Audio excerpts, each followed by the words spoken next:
Are you searching for that golden ticket to financial freedom? Or maybe you want to escape that 9 to 5 grind, but not quite ready yet for full-on entrepreneurship? Or maybe you just want to make more money? Today we'll be exploring why freelancing might be that golden ticket that you were looking for. So if you're looking for a source of extra income that you can invest later, but at the same time don't want to have the risk of launching a full-scale business, then this video is for you. Hi, I'm Chuck and welcome back to the Assets Corner, the place where we tackle the secrets of building wealth and gaining financial freedom. If you haven't checked it yet, my videos on entrepreneurship and regular employment, as well as some online side hustles, I strongly recommend you to go and watch some of those videos after this one. But today we are talking about freelancing, because freelancing, I have found, is that sweet spot between the 9 to 5 job and the full entrepreneurship scale kind of business job. So let's dive in. So what exactly is freelancing? In simple terms, freelancing means that you work for yourself, offering your skills or services to clients on a project basis. And that's important because it is some projects. It's not something that is going to last forever. You're not an employee, but you're not running a full-scale business either. So you have the freedom to choose who you work for, what projects you take on, and even set your own rates. And in freelancing, you can do actually whatever you want, from writing and graphic design to programming and digital marketing. There is a high chance that whatever skills you have through your education or work experience could be actually transformed in a freelance gig.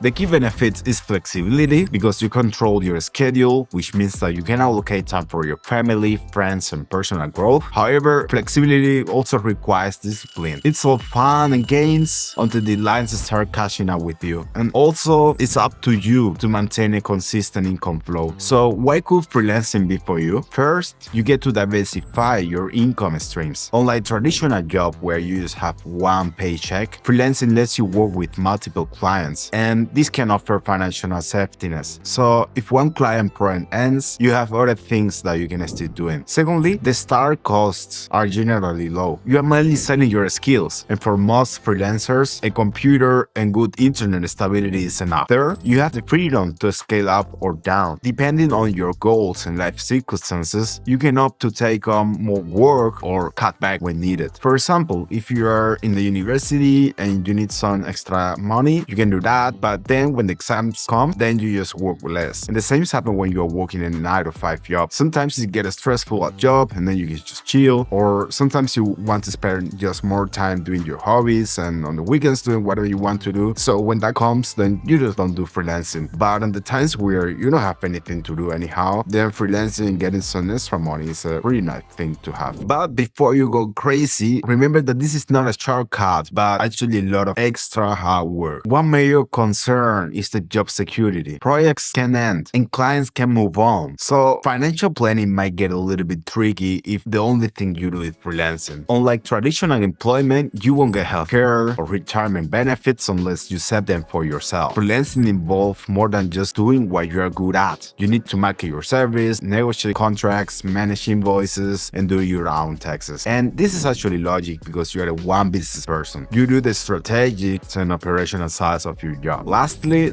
the line between personal and professional life can blur pretty easily. With no fixed hours, you might find yourself overworking and actually struggling to get that work-life balance that everyone wants to have. So if you decided that freelancing is for you, the question is, how do you start? First, you have to identify your skill sets and market demand. Are people willing to pay for what you can offer? Secondly, you have to build a portfolio. I can't emphasize this enough. You have to showcase your best work to attract clients with quality. Third, you have to set your rates. Research what professionals in your field are charging and price yourself somewhere there. Fourth, market yourself. You have to utilize social media, freelancing platforms, and networking to get your first clients. Finally, always have a contract. Clearly outline the terms, the deadlines, and payment details to safeguard your interests. And this is a pro tip. You have to specify before you start in a new job how long it's gonna take for them to pay you. Because if you don't clarify that, they don't have to pay you like in 30 or 60 days, and sometimes they take like 90 days, 180 days. I will talk a little bit about myself so that you can see yourself there and maybe that can help you. I have been freelancing for the past 10 years because it has been an easy way to do what I like and get some easy money. And what I do is mostly IT, and it goes from programming to DevOps. I currently charge $80 an hour, and the reason for that is because people usually charge more in that field. They charge between 120 and 150 per hour. So since freelancing is not my full-time job, I just go in to make some little money and then just go out. I don't take projects that are shorter than a month, and I don't take projects that are longer than 6 months. And the big question that everyone asks is, how do I find jobs? And to be honest, I don't look for jobs, because the beauty of freelancing is after you finish your first jobs and they are good, the people you work for, they start talking and recommending you to other people. So pretty fast you're gonna be in the problem that you have too many offers and you just have to decide where you want to go. So at this particular moment, I don't look for jobs. The jobs actually, they come to me. However, of course, I started at some point, and there are many websites where you can just upload your CV, and then there is gonna be people who is gonna take you. And just do it. Don't be afraid, because people need other people. You know, the job demanding hasn't decreased in the past, I don't know, 5 to 10 years. So there are people actually looking for you. You just have to upload your CV. I always upload a list of the projects I already did, or at least in the past 2 years, because that gives me more credibility. If I didn't sign an NDA, I also put the link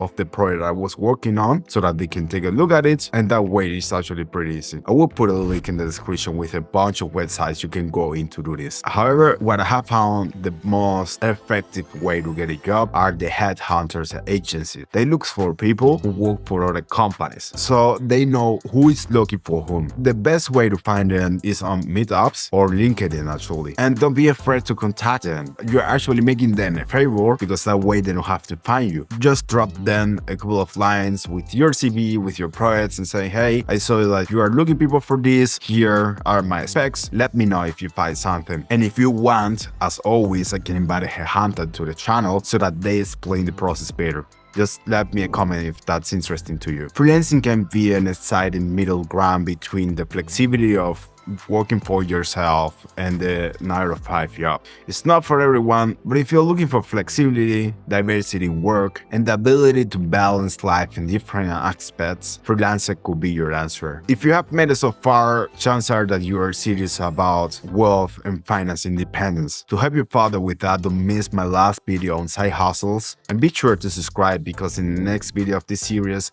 I will be talking about passive income, which is a plus, either if you're a freelancer, if you're an entrepreneur, if you're working in a 9-to-5 job, it doesn't matter who you are.